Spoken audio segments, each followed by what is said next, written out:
So the next session for the 10 and 20 is a Tabata based session, which is 20 seconds work, 10 seconds rest for 8 rounds, total of 4 minutes.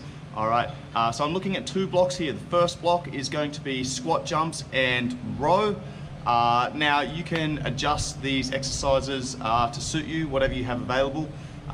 With the squat jumps, if you have a little bit of weakness in the hips, your knees collapse in, you have lower body injuries, back injuries, etc., then you're not going to jump. You'll just simply do body weight squats.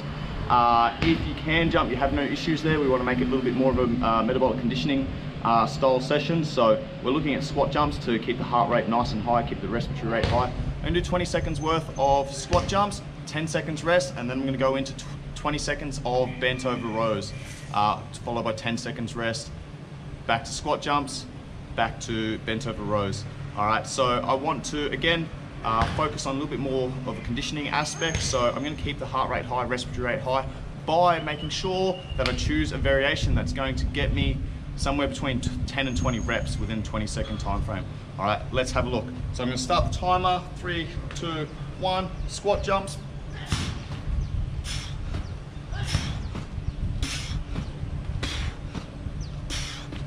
All right, so I'm going to get as many reps as I can there of the squat jumps in 20 seconds. I'm going to count them, try and replicate that every single time. Then I have 10 seconds rest. Next, I'm going to go into a bent over row. All right.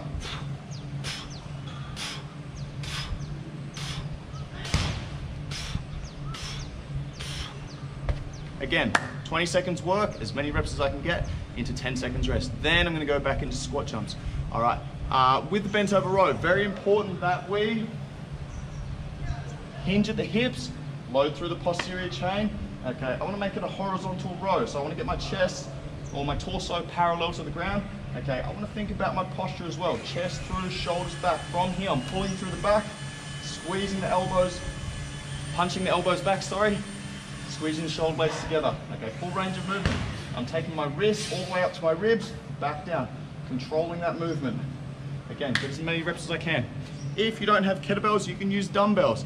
If you don't have dumbbells, you can use a TRX, you can use rings, you can set up a bar across a squat rack or use a Smith machine and do body weight rows. You can either go over grass grip, neutral grip, under grass grip. Find what works for you. All right, so that's the first block. The second block is going to be stepper skis, which is some lateral movement for the lower body.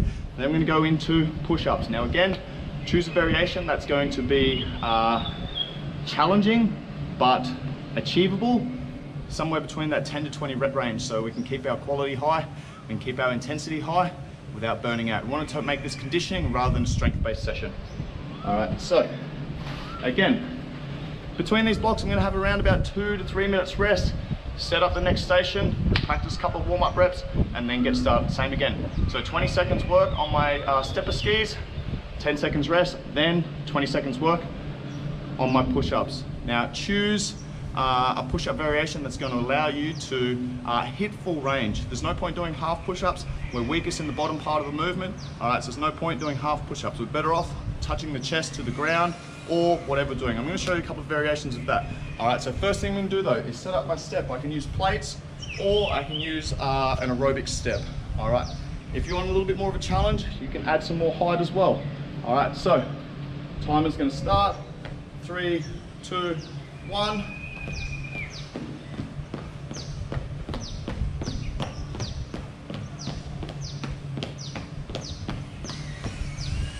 What I'm going to do here is count every time my right foot touches the ground. So it'll be 1, 2, 3, 4. And again, I'm going to try and get as many reps as I can in that 20 seconds.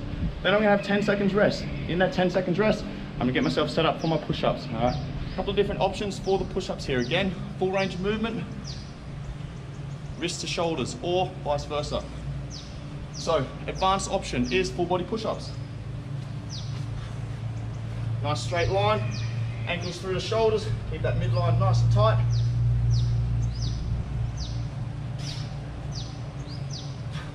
Okay, that's an advanced option. Intermediate option, drop the knees, same thing. Keep that body straight like a plank of wood.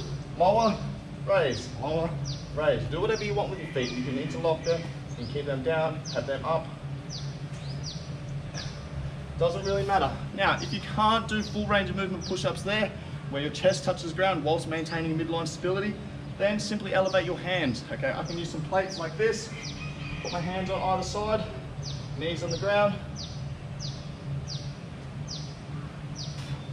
The goal is to touch my sternum to the plates. Now, if you want to make it a little bit easier, simply add some more plates. If you want to make it a little bit more difficult, take some plates away. Again, metabolic conditioning with focus on speed, but a little bit of strength aspect, maintaining good technique. All right, adjust as necessary.